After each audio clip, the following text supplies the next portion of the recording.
형식보다 마음이다. 형식보다 마음이다. 라는 제목으로 하나님 말씀 전하겠습니다. 요새 가을이어서요, 단체마다 운동회가 있더라고요. 가을 운동회. 저도 막내가 운동회 한다고 아빠 꼭 오래. 그래서 가서 구경하는데, 근데 저 때랑 많이 다르더라고요. 저 때는 거의 동네 축제였거든요. 그렇지 않나요? 막 모이고 같이 점심 도시락 싸서 먹고 막 응원하고 떠들썩했는데, 뭐 지금도 떠들썩하긴 해요. 근데 예전 같은 분위기는 아니더라고요. 아주 그냥 깔끔해. 애들이 많아서 한 학년만 오전, 또 다른 학년 오후 막 이렇게 나눠서 하고, 부모님들도 오시긴 하는데 이렇게 바리케이트 같은 거 해놓고 그 밖에서만 이렇게 기다리면서 보더라고요. 망국기는 걸려 있는데 저 때는 상인들이 되게 많았거든요. 그럼 막 용돈 받아서 화약총 사고 막 화약 냄새 막 진동하고, 그런데 조용한 그런 깔끔한 분위기더라고요. 세대가 바뀌면서 또 형식도 바뀌는 거죠. 그런데 그때나 지금이나 바뀌는 것이 있지만 바뀌지 않는 것이 있어요. 바뀌지 않는 것. 부모의 자녀를 향한 마음이죠.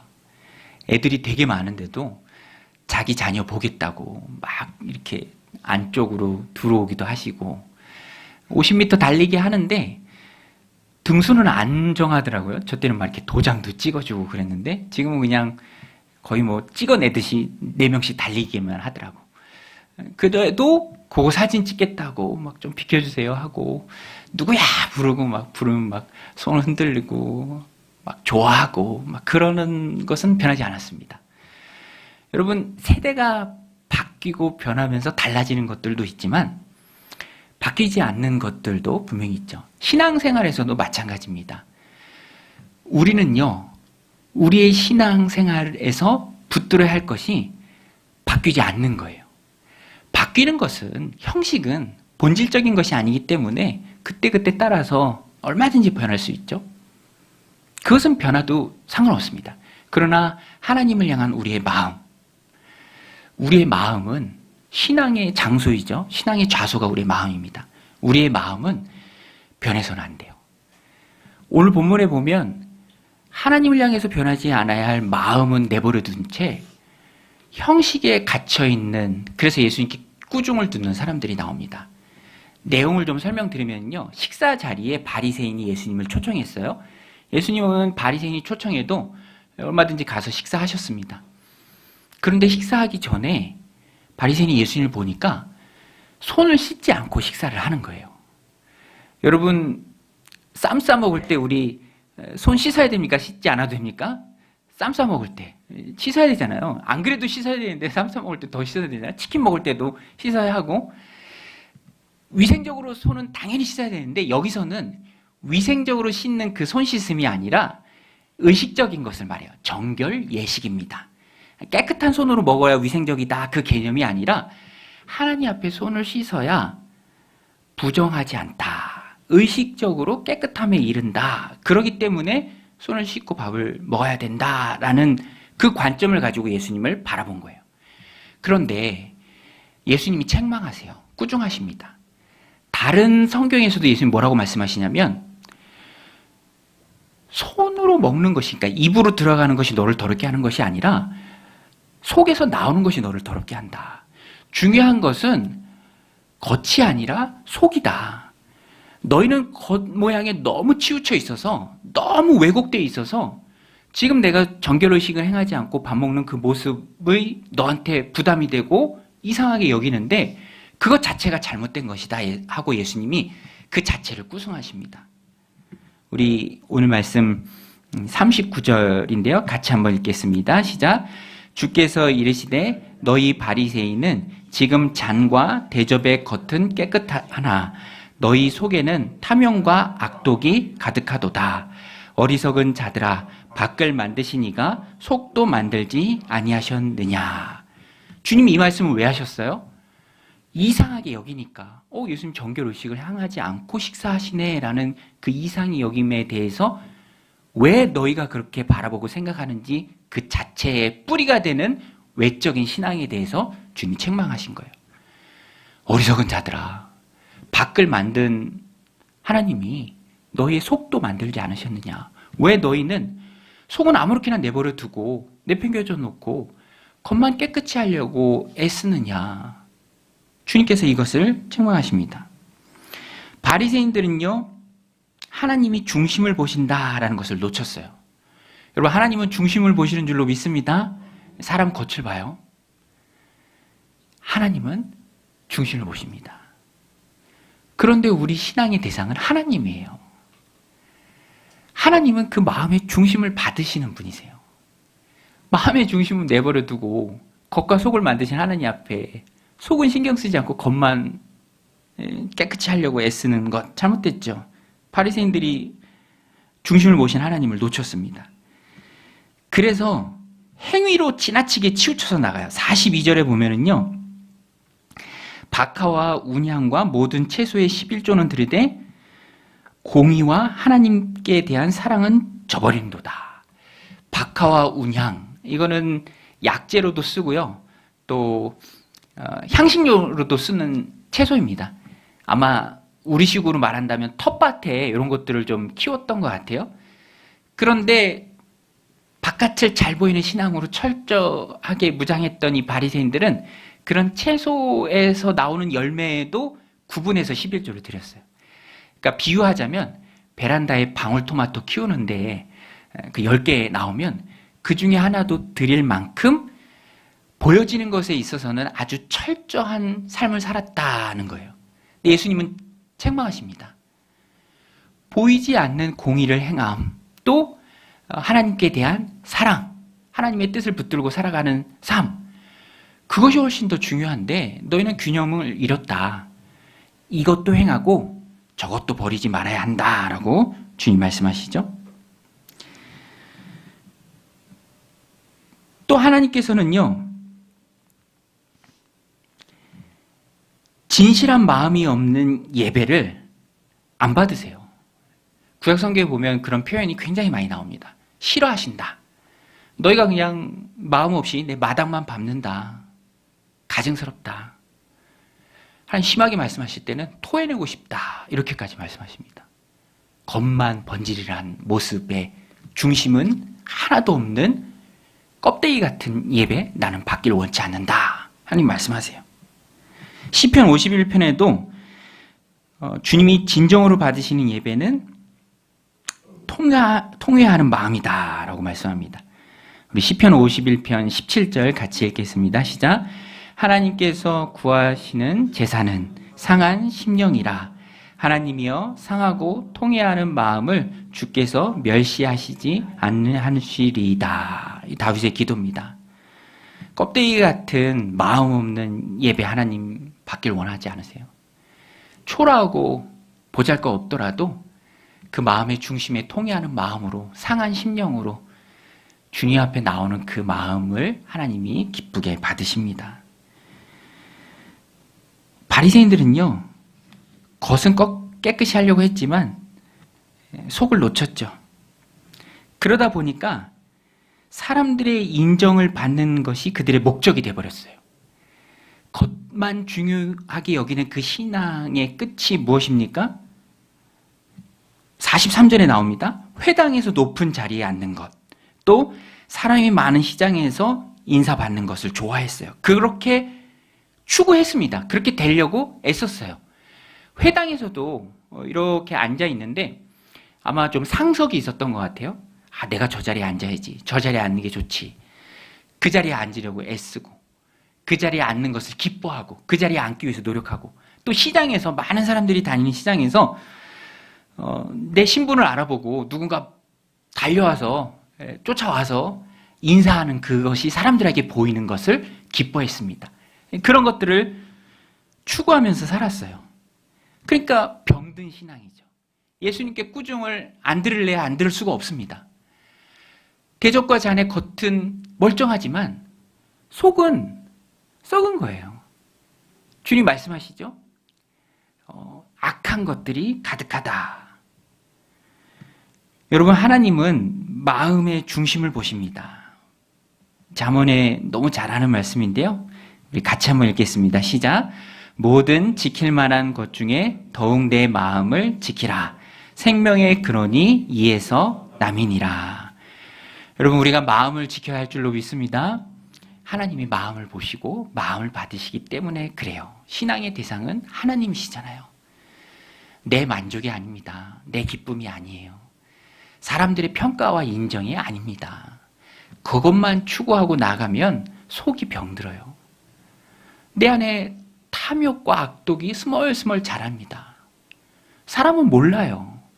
겉으로 보여지는 것만 신경 쓰기 때문에 큰 부분을 놓칩니다. 세상에 그런 어리석음이 어디 있어요? 주님 말씀하시잖아요. 왜 겉만 신경 쓰냐? 하나님도 속 만들지 않으셨느냐? 마음의 중심을 하나님 다 보시는데 왜 겉만 깨끗이 하려고 하느냐? 잘못된 신앙생활이죠. 제가 예전에 김동호 목사님 설교 중에 들었는데 이분이 어디 교회 강사로 가서 말씀을 전하는데 대접한다고 장로님들이 옛날 얘기예요. 장로님들 생각에는 목사님들은 다 개고기 좋아할 거다. 저도 개고기 못 먹거든요. 안 좋아하는 분들 되게 많아요. 이 목사님도 그랬던 거예요. 그런데 그분의 취향은 신경 쓰지 않고 그냥 음식점에 데리고 간 거예요. 개고기집에. 근데 너무너무 재밌는 게 목사님은 못 드시니까 공깃밥 하나만 뭐 대충 이렇게 반찬하고 막 먹는 거예요. 근데 목사님이 잘 드시는지 못 드시는지 이 사람들은 모르고 자기들끼리 막 맛있게 먹는, 그리고 잘 드셨죠? 이렇게 묻는. 여러분, 우리의 신앙생활이요, 하나님을 위함인데, 하나님이 그 신앙의 대상인데, 하나님 마음을 보시는데, 그 마음의 중심의 진실함을 보시는데, 그 부분을 놓친다면 바리새인들처럼 되는 거예요. 엉뚱한 삶을 살아갈 수밖에 없는 것입니다. 오늘 하나님이 우리에게 주시는 너무너무 중요한 말씀입니다. 그래서 우리는 마음을 지키고 마음의 중심으로 하나님 마음을 받으시니까 믿음 생활을 해야 합니다. 어떻게 해야 우리의 마음을 지키고 마음의 중심으로 믿음 생활을 할 수 있습니까? 첫 번째는요, 우리가 우리의 마음을 잘 들여다보고 고칠 수 있어야 돼요. 우리의 마음도 가꿔야 하잖아요. 잘못된 것은 뜯어 고쳐야 합니다. 조금 있으면 종교개혁주일이 다가오는데 잘못된 것을 바꾼 종교개혁주일이잖아요. 사람 중심을 하나님 중심으로 바꾼 시간이었습니다. 개혁된 것은 항상 개혁되어야 하고요. 그 대상에 우리의 마음이 있습니다. 우리가 우리의 마음을 들여다보고 고칠 수 있어야 돼요. 잘못된 것을 바로잡을 수 있어야 합니다. 내 힘으로 안 되고요. 성령님이 힘 주셔야 해요. 성령의 조명하심으로만 볼 수 있습니다. 여러분, 오늘 이 시간 성령님이 우리에게 힘 주셔서 우리의 마음을 우리가 바로 보길 원합니다. 잘못된 것을 바로 보고 고쳐내야 할 것이 이것이다. 깨닫는 은혜가 있길 원해요. 오늘 본문에 보면은요, 잘못된 것을 주님께서 지적해 주십니다. 너희가 겉은 깨끗하지만 속은 탐욕과 악독이 가득하다. 저는 이 말씀을 묵상하면서 마주해야 한다. 잘못된 것을 내가 들여다보고 직시해야 한다. 덮어놓고 그냥 지나가면 이 바리새인 꼴 되는 것입니다. 계속 자라요. 탐욕과 악독이. 그렇지만 몰라요. 겉만 신경 쓰니까. 그래서 예수님이 마음을 고쳐라 라고 처방전을 주십니다. 41절인데요. 주님의 처방전이에요. 이렇게 하면 된다라는 주님의 처방전. 우리 41절 같이 한번 읽겠습니다. 시작. 그러나 그 안에 있는 것으로 구제하라. 그리하면 모든 것이 너희에게 깨끗하리라. 그러나 그 안에 있는 것으로 구제하라.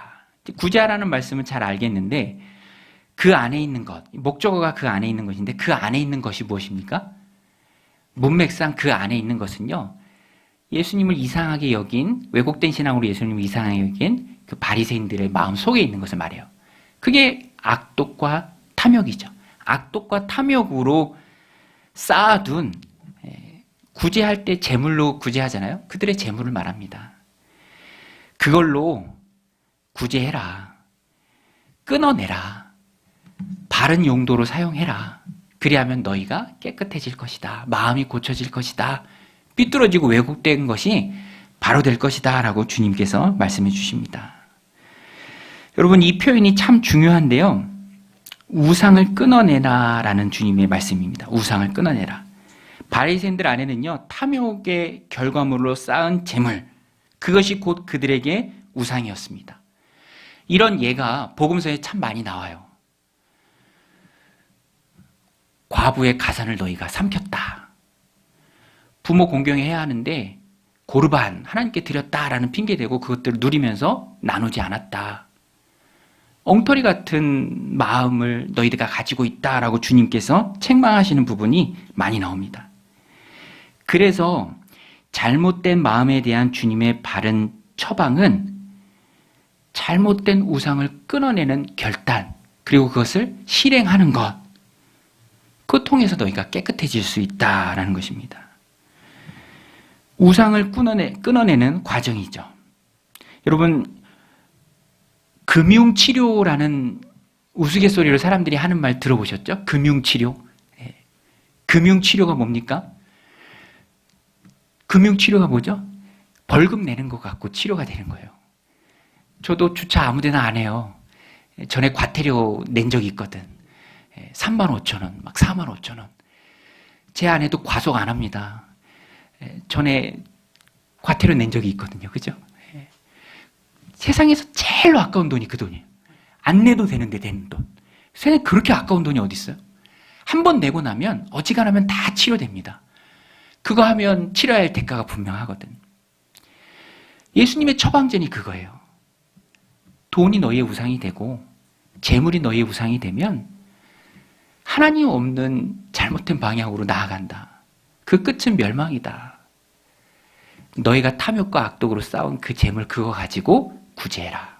나눠줘라. 흘려보내라. 그리하면 우상을 끊어내며 너희가 깨끗해질 것이다. 여러분, 하나님이 마음을 받으시는 줄로 믿습니다. 우리의 마음이 어떻게 깨끗해집니까? 주님의 처방전이에요. 내 안의 우상을 발견해야 돼요. 끊어내야 합니다. 여러분, 우리 마음의 우상이 있어요. 눈에 보이는 우상이 절하진 않지만 내가 섬기는 보이지 않는 우상이 있어요. 팀 켈러 목사님이 쓰신 만들어낸 신이라는 책에 보면은 평생 소원이라는 우상이 사람들에게 있다. 평생 소원, 그죠? 내가 이루고자 하는 것. 이게 얼마나 찐득하고 힘이 센지 자기가 못 이루면 자기 자식 때에 막 이루려고도 해. 평생 소원. 다른 거 다 희생하면서 이루려는 것들. 우상이 될 수 있어요. 지난주에도 말씀드렸죠? 55세 된 중국의 그리스도인 여성이 어머니와 불편한 관계를 만들지 않기 위해서 어머니가 우상숭배하는 것에 대해서 말하지 않는다. 복음을 전하지 않는다. 이게 얼마나 관계를 중요하게 여기는 큰 우상입니까? 그런 우상들이 우리 안에 있어요. 발견하고 끊어내야 합니다. 그래야 하나님 앞에 하나님 받으시는 바른 마음으로 나아갈 수 있어요. 그 중에서도 현대사회에 있어서 특별히 자본주의 시대를 살아가는 우리에게 가장 큰 영향력을 끼치는 보이지 않는 우상이 바로 오늘 예수님이 언급하신 거죠. 재물. 여러분, 예수님도 말씀해 주셨습니다. 보물이 있는 곳에 내 뭐가 있습니까? 마음이 있다. 보물이 있는 곳에 내 마음이 있다. 여러분, 우리의 마음은 우리가 중요하게 여기는 그것에 가 있어요. 예수님 시대나 지금 시대나 똑같습니다. 중요하게 여기는 그것이 수단을 넘어 우상으로 우리 안에 자리 잡을 때가 있어요. 여러분, 무엇을 중요시 여기십니까?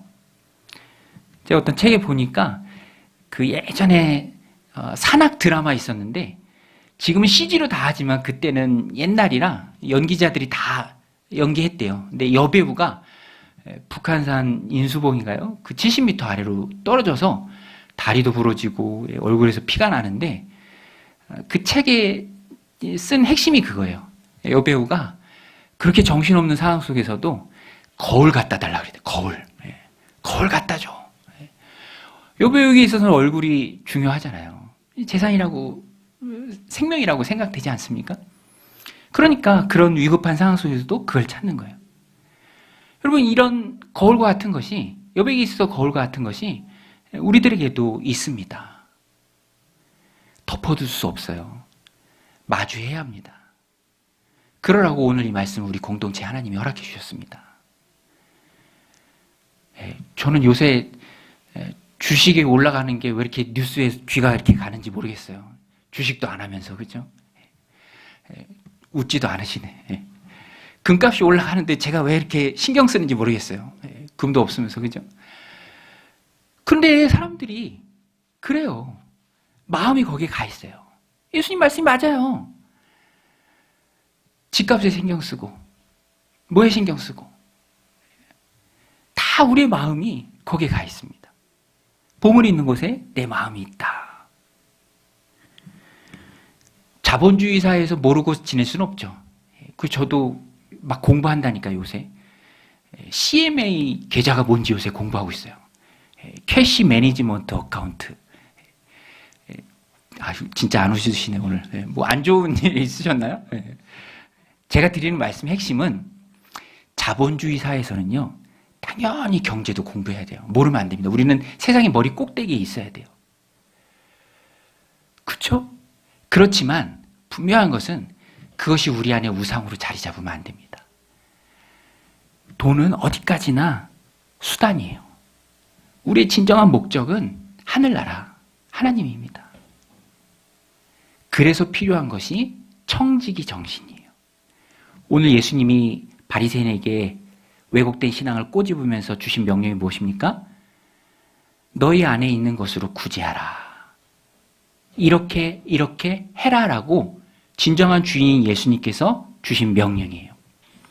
그래서 청지기 마음이 내 안에 있는 찐득한 물질의 우상들을 끊어낼 수 있는 주님의 처방전입니다. 청지기는 관리자죠. 자기의 것이 아니에요. 하나님의 것입니다. 여러분, 내가 가지고 있는 모든 것 다 하나님의 것인 줄로 믿습니다. 봐봐, 이거 아멘 소리가 적잖아, 그죠?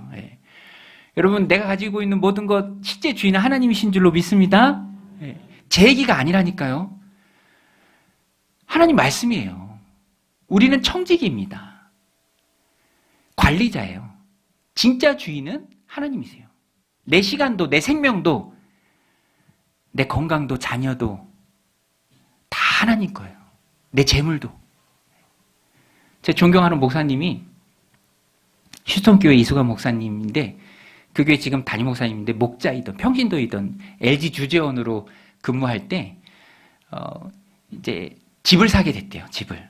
그 교회 이제 목자로 있을 때 집을 사게 됐는데 너무 감사하죠. 좋은 조건에 하나님 허락하신 그런 좋은 조건에 집을 사게 됐으니까.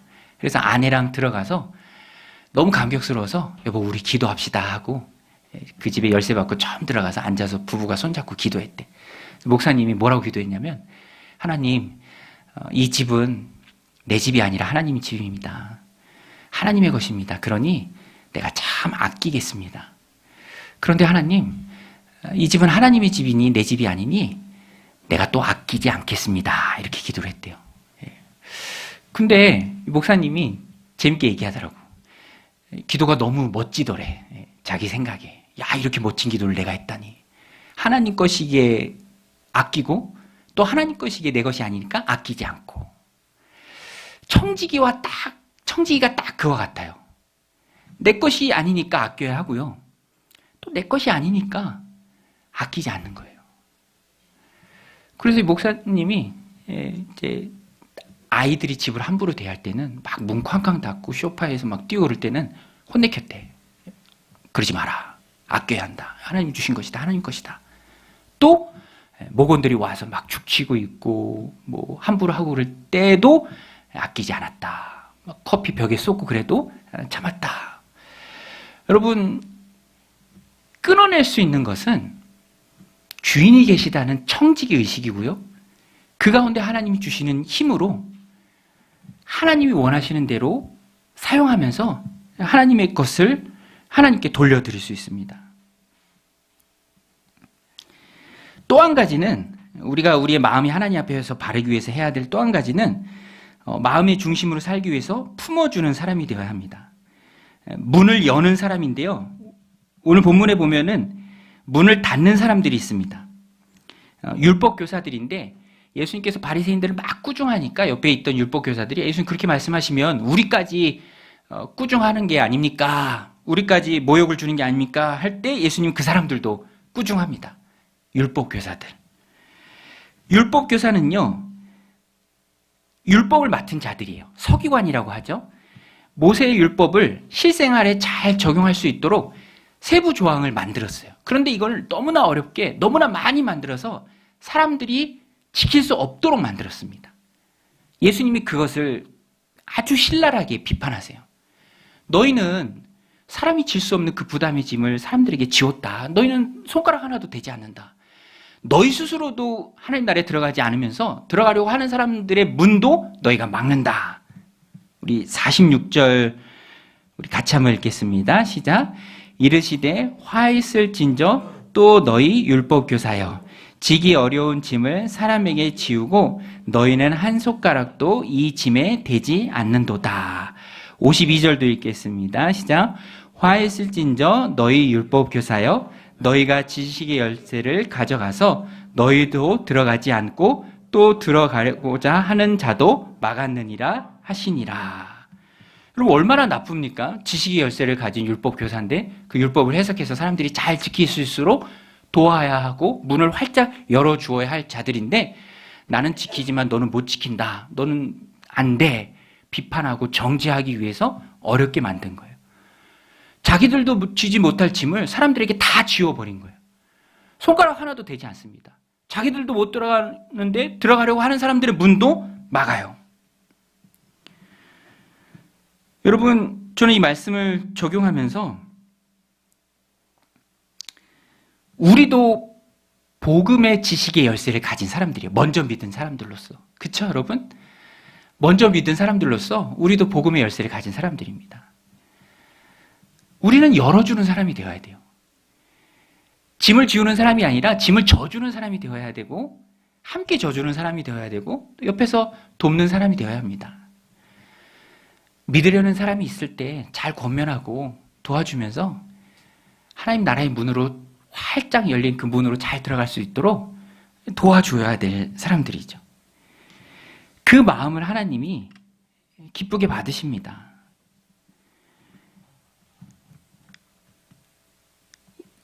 이 그림이 있는데요. 제가 한번 나누고 싶어서 새로운 삶에서 하는 교재의 그림인데 어떤 아이가 밖에서 지능놀이를 하다가 문 앞에 섰어요.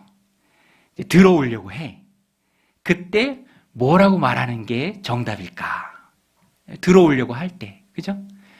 새로운 삶은 생명의 삶 들은 다음에 들을 수 있는 삶 공부 코스인데요. 참 유익한 내용이 많이 있습니다. 저는 이번 주에 이 내용 다루면서도 제 스스로를 좀 많이 돌아보게 됐어요. 여러 가지 예문이 있어요. 씻고 다시 와. 그렇게 얘기하는 것도 있고, 그래, 그냥 들어와. 이렇게 얘기하는 것도 있고, 기다려. 내가 씻겨줄게. 이렇게 하는 것도 있고, 야, 너는 아직도 진에게서 너는 그 버릇을 고치지 못했냐? 너는 왜 그 모양이냐? 이렇게 얘기하는 것도 있고요. 여러분, 어떻게 얘기하겠습니까? 오늘 이 본문과 똑같아요. 율법 교사들은요, 비난해요.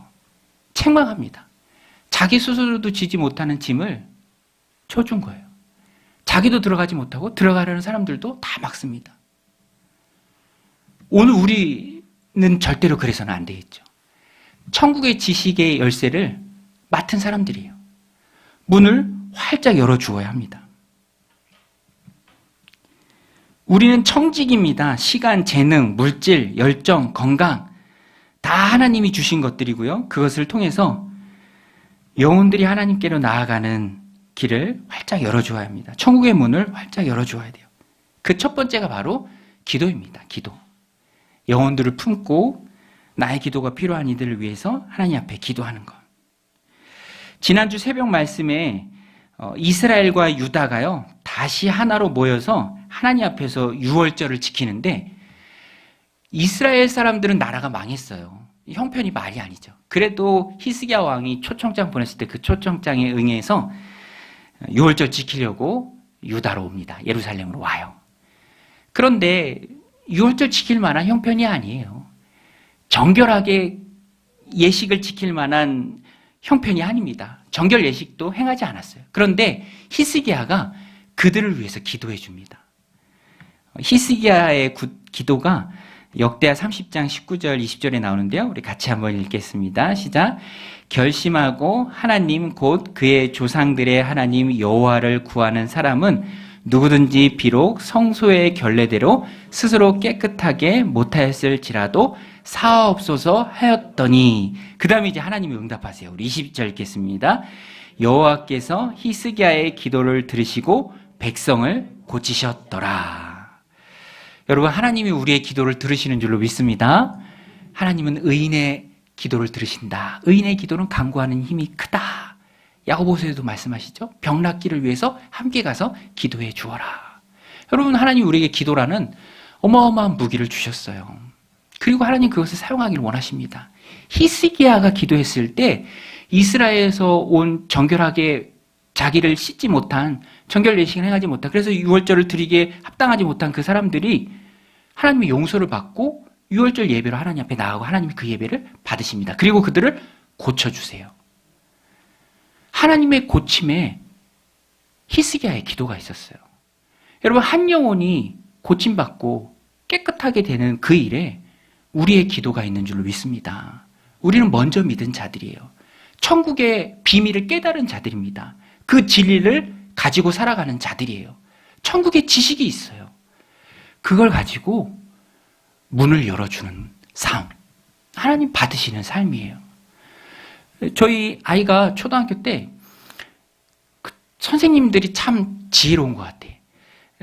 제 생각에 아마 선생님들이 그렇게 해서 하신 것 같아. 어떤 영화를 하나 아이들한테 보여줬어요. 이 페어런트 트랩이라는 영화예요. 페어런트 트랩. 아이가 와서 그거 얘기해 주는데 뭐 영어 제목이니까 뭔지도 모르겠고, 그래서 이렇게 찾아보게 되더라고요. 찾아보게. 혹시 페어런트 트랩이라는 영화 보셨나요? 페어런트 트랩. 보세요. 되게 감동적입니다. 두 쌍둥이가 따로 떨어져서 한 사람은 엄마, 한 사람은 아빠랑 지내. 그러다 한 캠프에서 만나.